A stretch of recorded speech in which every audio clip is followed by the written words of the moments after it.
आज हम ऐसी देवी की कहानी सुनेंगे जो हिंदू धर्म में सबसे महत्वपूर्ण देवी माना जाता है। दिवाली त्योहार में उनकी पूजा विशेष मानी जाती है। पौराणिक कथाओं के अनुसार दुर्वासा बहुत तीखे और क्रोधित ऋषि थे। एक दिन ऋषि ने स्वर्ग में देवताओं के राजा इंद्र को अपने हाथी ऐरावत पर सवार देखा। ऋषि ने माला इंद्र के गले में डाल दी, लेकिन इंद्र ने उसे उतारकर ऐरावत के सिर पर डाल दिया। हालांकि हाथी ने माला को अपनी सूंड से उठाकर जमीन पर फेंक दिया। इससे दुर्वासा क्रोधित हो गए और उन्होंने इंद्र को श्राप दे दिया कि वो अपनी सारी संपत्ति खो देंगे। कुछ ही समय में इंद्र ने अपना धन खो दिया और धन की देवी लक्ष्मी भी स्वर्ग में नहीं रही। वो समुद्र की गहराई में निवास करने लगी। जल्द ही राक्षसों ने देवताओं पर हमला किया और उन्हें स्वर्ग से बेदखल कर दिया। तब इंद्र और अन्य देवता भगवान विष्णु के पास पहुँचे। विष्णु ने उनसे कहा कि उन्हें राक्षसों की मदद से क्षीर सागर का मंथन करके समुद्र से लक्ष्मी को बाहर लाना होगा। इसलिए देवताओं ने राक्षसों के साथ सुलह कर ली और उन्हें समुद्र मंथन में भाग लेने के लिए सहमत कर लिया। उन्होंने समुद्र मंथन के लिए मंदराचल पर्वत का उपयोग किया था। जब मंथन प्रारंभ हुआ तो मंदराचल डूबने लगा। तब विष्णु ने कूर्म महान कछुआ का अवतार लिया और विशाल पर्वत का भार अपनी पीठ पर उठाया। कामधेनु मनोकामना पूरी करने वाली गाय मंथन के दौरान समुद्र से सबसे पहले निकली थी। ये ऋषियों को उनके यज्ञों में सहायता करने के लिए उपहार में दिया गया था। गाय के बाद वारुणी देवी, कल्प वृक्ष, इच्छाधारी वृक्ष और उसके बाद सुंदर अप्सराएं आईं। अप्सराओं के बाद चंद्रमा उभरा और शिव ने उसे अपने माथे पर सजाया। हलाहल नामक विष भी बहुत निकला। दुनिया को बचाने के लिए शिव ने इसे पी लिया और बचा हुआ जहर नागों ने सोख लिया। मंथन के दौरान लक्ष्मी भी हाथों में कमल लेकर निकली। सभी ऋषि मुनियों ने उनकी पूजा की।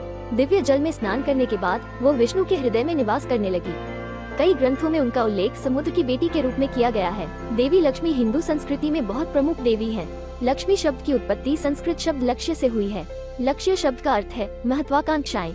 लक्ष्मी देवी हमें अपने लक्ष्य पर स्पष्ट और केंद्रित रहने की याद दिलाती हैं। उन्हें 4 हाथों के रूप में दर्शाया गया है। वे 4 हाथ हिंदू धर्म के अनुसार मनुष्य की 4 जिम्मेदारियों का प्रतीक हैं, जो धर्म, अर्थ, काम, मोक्ष हैं। अधिकतर लोग लक्ष्मी को धन की देवी के रूप में जानते हैं।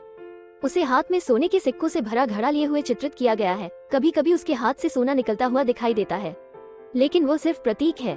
वो किसी के जीवन में समृद्धि, बहुतायत वृद्धि, पवित्रता और पवित्रता का प्रतिनिधित्व करती है। ये जरूरी नहीं कि भौतिक हो, वो आध्यात्मिक विकास और समृद्धि का भी प्रतिनिधित्व करती है।